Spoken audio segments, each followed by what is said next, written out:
Hello everyone, आज हम start करने जा रहे हैं कैपलर्स लॉ। तो इससे पहले हमने पढ़ा कुछ साइंटिस्ट के बारे में इसकी प्रीवियस वीडियो में, आप देखिएगा उससे। तो गैलीलियो के ज़्यादा बेटर डिज़ाइन टेलीस्कोप की वजह से यूनिवर्स के बहुत से सीक्रेट्स एक्सप्लोर करने में हेल्प हुई। जैसे गैलीलियो ने बताया कि मून का सरफेस रफ होता है, स्मूथ नहीं होता। और ये बताया that how tides are associated with moon, oceanic tides are associated with moon, discovery of Jupiter और ये सब बहुत सारे हमको सेलेस्टियल बॉडीज एंड यूनिवर्स के बारे में पता लगा। तो उस टाइम के जो साइंटिस्ट और उस टाइम के जो एस्ट्रोनॉमर्स थे उनको इजी हो गया रिसर्च करना इस फील्ड में और डेटा कलेक्ट करना। प्रीवियस वीडियो में मैंने कुछ साइंटिस्ट के नाम भी बताए हैं आपको, जिनमें से एक नाम था टाइको ब्राहे, अगर आपको याद होगा। अगर आपने वो वीडियोस नहीं देखे हैं तो आप प्लीज सर्च बॉक्स में जाइए and gravitation part 1 Aurum classes आप सर्च में डालिए तो आपको वो वीडियो आएगा। ठीक है, तो हम स्टार्ट करते हैं। तो टाइको ब्राहे ने बहुत रिसर्च किया इस फील्ड में और बहुत सारा डेटा कलेक्ट किया। वो जो डेटा था उसको कैपलर ने वाइजली यूज किया और कैपलर ने लॉज प्रपोज की। तो ये लॉज क्या है? ये लॉज है प्लेनेटरी मोशंस के रिगार्डिंग। मींस कैपलर ने ये बताया कि जो प्लेनेट्स हैं उनमें जो मोशन होता है, वो जो मोशन है वो कुछ लॉज के अंदर आता है। वो ऐसे ही मोशन नहीं होता, ऐसे ही ऑर्बिट नहीं करते प्लेनेट्स। तो ये सारे हम लॉज जो पढ़ेंगे वन बाय वन, ये Kepler's laws of planetary motion में हम पढ़ने जा रहे हैं। तो फर्स्ट लॉ से स्टार्ट करते हैं। First law is Kepler's first law, जो कि इलिप्स से एसोसिएटेड है। तो चलिए हम पहले समझते हैं कि ये क्या है। तो फर्स्ट लॉ है the orbit of a planet is an ellipse with the sun at one of the foci. Foci plural होता है फोकस का। तो फर्स्ट लॉ क्या बताता है? फर्स्ट लॉ हमको बताता है कि सन अगर सेंटर में है तो कोई प्लेनेट सर्कुलर पाथ में ऑर्बिट नहीं करता। मीन्स प्लेनेट का जो पाथ है इसको सन को सराउंड करने का, वो कोई सर्कुलर पाथ नहीं है। ठीक है, तो फिर कैसा पाथ है वो? कैसे ऑर्बिट करते हैं प्लेनेट सन को? ये करते हैं इलिप्टिकल पाथ में। तो इलिप्टिकल पाथ क्या है वो अभी समझते हैं। इलिप्टिकल पाथ एक ऐसा शेप है, अगर आप सर्कल को इसके ऊपर से और एंड बॉटम से अगर प्रेस कर देते हो, सपोज यहां से आप प्रेस करते हो, तो जो स्ट्रक्चर हमको मिलता है दैट इज इलिप्स। तो इलिप्स कुछ ऐसा दिखाई देगा, ये ऐसा स्ट्रक्चर है। ठीक है, और इलिप्स का क्या इसकी स्पेशलिटी है? इसकी स्पेशलिटी होती है कि इसमें इसकी प्रॉपर्टी कि इसके पास दो फोकस होते हैं। अब सन इन दो फोकस में से किसी भी फोकस पे रह सकता है। फिर से हम रिपीट करते हैं। The orbit of a planet is an ellipse with the sun at one of the foci. तो यहां पे किसी भी एक फोकस पे सन रहेगा, किसी भी एक फोकस पे सन रहेगा और प्लेनेट उसको ऑर्बिट करेंगे। ये दिस इज, इसको अर्थ पी लिख रही हूं मैं, यहाँ पे कोई भी प्लेनेट मान सकते हैं, आप अर्थ मान सकते हैं इसको। Suppose this is earth. ठीक है, तो ये इसको ऑर्बिट करेगा एक इलिप्टिकल पाथ में, and this is elliptical path. ये अब देखो, एक और आप नोटिस कर रहे होंगे इसमें कि जब हम सर्कल की बात करते हैं तो सर्कल में अगर हम सर्कल के पेरिफेरी का कोई भी पॉइंट हम लेते हैं अगर, तो उस पॉइंट से और सेंटर का डिस्टेंस सेम रहेगा। आप यहाँ पे पॉइंट ले लो, यहां से सेंटर का डिस्टेंस सेम है, यहां से ये डिस्टेंस सेम है और हम इसको आर कहते हैं, रेडियस कहते हैं। लेकिन जब आप किसी इलिप्स के सेंटर से यहाँ पे किसी भी पॉइंट पे आप इसका डिस्टेंस मेजर करेंगे तो आपको वो डिफरेंट डिफरेंट डिस्टेंस मिलेगा। जैसे यहाँ से पॉइंट और सेंटर का पॉइंट, ये डिस्टेंस डिफरेंट है। अगर आप यहाँ से और ये सेंटर का डिस्टेंस देखते हैं तो दिस इज डिफरेंट। और अगर यहाँ से और यहाँ इस पॉइंट पे, यहाँ पे प्लेनेट सपोज यहाँ पे है कोई ऑब्जेक्ट और यहाँ से आप देखते हैं, then this distance is different. तो ये जो डिस्टेंस है इनको हम semi major axis, minor axis के टर्म में पढ़ते हैं, वो हम 11th में पढ़ेंगे। अभी हम इसको यहाँ पे आर, अब देखिए, अब ये आर तो नहीं हो सकता ना, इसको हम आर नहीं कह सकते बिकॉज आर का डिफरेंट डेफिनेशन है, इसका डेफिनेशन डिफरेंट हो जाएगा। लेकिन आगे जब हम थर्ड लॉ पढ़ेंगे तो हम इसमें आर ही ले रहे हैं अभी फिलहाल जो आपके टेक्स्ट बुक में है। तो this is ellipse. I hope आपको क्लियर हो गया होगा। Now second law.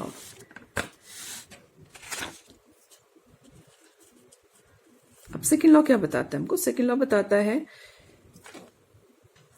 The line joining the planet and the sun sweeps equal areas in equal intervals of time. तो ये लॉ हमको क्या बता रहा है? ये लॉ बता रहा है कि line joining planet and the sun sweeps equal area. फिर से हम एक इलिप्टिकल पाथ बनाते हैं, एक इलिप्टिकल पाथ बनाते हैं।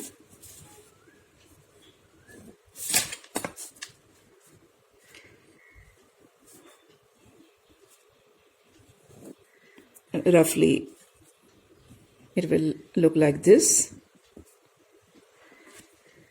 और ये फोकस पे हम कंसिडर करते हैं कि सन है, इस फोकस पे सन। अब जब सेकेंड लॉ पढ़ते हैं यहाँ पे हम एलिप्स के रिगार्डिंग एक और पॉइंट, हम प्लेनेटरी मोशन के रिगार्डिंग एक और पॉइंट समझेंगे कि जब सन के पास प्लेनेट होगा, सपोज अर्थ सन के यहाँ पे है, अब ये आप देख रहे हो ये डिस्टेंस इसके नियर है in comparison to this distance. Means अगर अर्थ मोशन करके यहां से ट्रेवल करके और इस पॉइंट पे पहुंचती है, इस पॉइंट पे पहुंचती है, तो यहाँ पे ये इनिशियल इसका स्टार्ट है। और सपोज हम ऑब्जर्व कर रहे हैं जो यहाँ पे फाइनल, ये हमारा फाइनल ऑब्जर्वेशन है। तो इनिशियल से फाइनल ऑब्जर्वेशन, तो फर्स्ट ऑब्जर्वेशन हम यहाँ पे देखेंगे। यहाँ से जो सन का और अर्थ के बीच का जो डिस्टेंस है वो यहाँ पे कम है। मीन्स जब कम डिस्टेंस होता है तो अर्थ फास्ट ट्रेवल करती है, ये यहाँ से फास्ट ट्रेवल करेगी, यहाँ से इतने इतने पार्ट तक फास्ट ट्रेवल करेगी। लेकिन अभी देखो यहाँ पे अर्थ का डिस्टेंस सन से काफी ज्यादा इन कंपैरिजन टू दिस। तो यहाँ पे जब इधर आने लगेगी अर्थ, तो अब इसका मोशन थोड़ा स्लो हो जाएगा। मीन्स सन एंड अर्थ के बीच का जो डिस्टेंस है उस पे भी डिपेंड करता है प्लैनेट्स का मोशन, अर्थ का मोशन। मीन्स यहाँ पे अगर अर्थ क्लोज है तो फास्ट होगी, फार है तो स्लोअर हो जाता है motion. This way we can say that in an elliptical path जो प्लैनेट्स का मोशन होता है वो कांस्टेंट नहीं रहता, वो कांस्टेंट नहीं रहता है। मीन्स कभी फास्ट होता है, कभी स्लो होता है। तो ये हम अभी क्यों पढ़ रहे हैं? Because this is related to second law. फिर से सेकेंड लॉ में आते हैं और फिर हम इसको एक्सप्लेन करते हैं।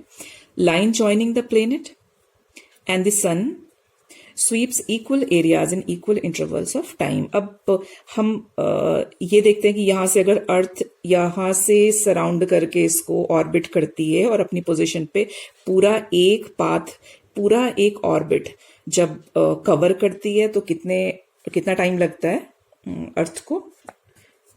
अर्थ को लगता है 365.26 डेज, इतना पॉइंट लगता है, इतना डेज लगते हैं। तो हम एक फ्रैक्शन ऑफ टाइम ले लेते हैं। सपोज हम 30 डेज की बात कर रहे हैं, तो अर्थ ने यहां से मूव करना स्टार्ट किया और क्योंकि अभी सन के क्लोज है तो एकदम फास्ट मूव करेगी ये।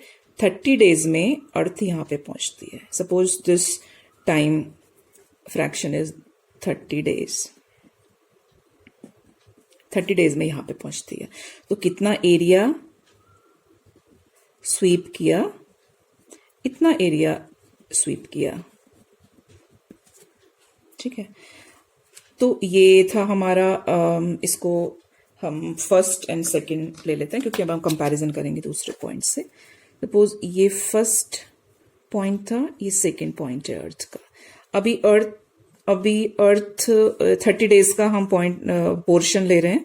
तो अगर सपोज यहां से स्टार्ट कर रही है अर्थ, अभी यहाँ पे पहुंच गई है ये मूव करते करते, अगर अर्थ यहाँ पे है तो अभी देखो यहाँ पे सन से इसका डिस्टेंस है, तो यहां से और 30 डेज में कितना कवर करेगी, क्योंकि स्लो है ये, तो स्लोली चल रही है, बहुत स्लो चल रही है, तो यहां पे पहुंचेगी अर्थ।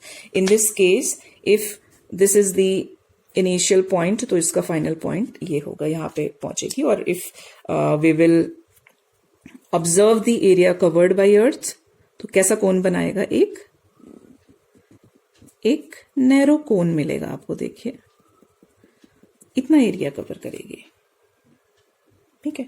तो if this area is A1 and this area is A2, तो according to Kepler's second law A1 और A2 इक्वल होगा, both the areas will be equal.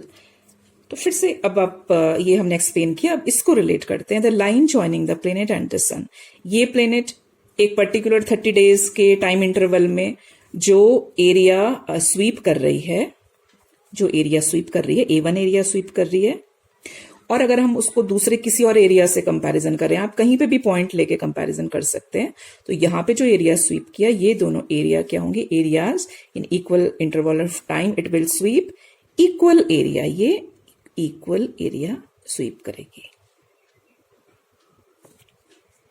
I hope clear हुआ होगा आपको। अब हम थर्ड लॉ पे आते हैं, केपलर्स थर्ड लॉ। तो केपलर्स थर्ड लॉ हमको डिस्क्राइब करता है कि the square of its period of revolution around the sun, कोई प्लेनेट सन के अराउंड कितना रिवॉल्व हो रहा है, उसका रिवोल्यूशन कितना है, उसका स्क्वायर, मतलब ये this is the T is period of revolution, तो टी का square is directly proportional to the cube of the mean distance of the planet from the sun. तो ये डायरेक्टली प्रोपोर्शनल किसके डायरेक्टली प्रोपोर्शनल होगा, period of revolution का square directly proportional होगा r, and what is r? r is average distance of the planet from the सन।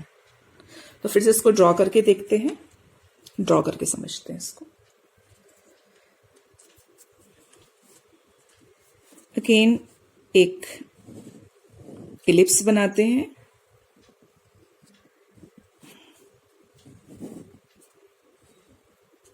इस focus में हम एक फोकस में सन को रखते हैं, तो दिस इज द सन, और ये जो ऑर्बिट मैंने जो बनाया है दिस इज फॉर अर्थ, ठीक है, ये अर्थ के लिए है। एक और मैं किसी दूसरे प्लेनेट का भी बना देते हैं, यहां पे सपोज P प्लेनेट 1 है कोई। तो अब पहले हम अपने लॉज पे आते हैं, केपलर्स लॉ पे, कि केपलर्स लॉ हमको क्या एक्सप्लेन कर रहा है। केपलर लॉ बता रहा है कि square of its period of revolution, अगर हम अर्थ को कंसिडर करते हैं तो अर्थ का period of revolution which is t, इसका square is directly proportional to mean distance. अब देखेंगे मीन डिस्टेंस किसको कह रहे हैं, ये मीन डिस्टेंस कह रहे हैं कि अगर अर्थ इस पोजीशन पे है तो इसकी डिस्टेंस, इस पोजीशन पे है तो इसकी डिस्टेंस, ये इस पोजीशन सपोज इस पोजीशन में है तो इसकी डिस्टेंस, इन सारी डिस्टेंसेस का अगर आप मीन लेते हैं, ठीक है, इन सारी डिस्टेंसेस का अगर आप मीन लेते हैं तो वो मीन डिस्टेंस का क्यूब, एंड ये इसका जो रिवोल्यूशन है, जो टाइम ऑफ रिवोल्यूशन है, उसको मंथ्स में भी लेते हैं, ईयर्स में भी लेते हैं, यूजुअली कैलकुलेशन के लिए हम ईयर्स में लेते हैं। तो वो जो टाइम पीरियड है उसका square both are directly proportional. इसको प्रैक्टिकली बेटर समझने के लिए हम समझते हैं इस टर्म में। मैं बताती हूं आपको। सपोज आपने एक और ऑर्बिट लिया, हमने एक और पाथ हम स्टडी कर रहे हैं इस प्लेनेट का। तो इस प्लेनेट, ये जो प्लेनेट है, इसके लिए भी सन उसके वन ऑफ द फोकस में होगा, मतलब थोड़ा सा ये सेंटर में बन गया, सेंटर में नहीं होगा, यहाँ पे होगा।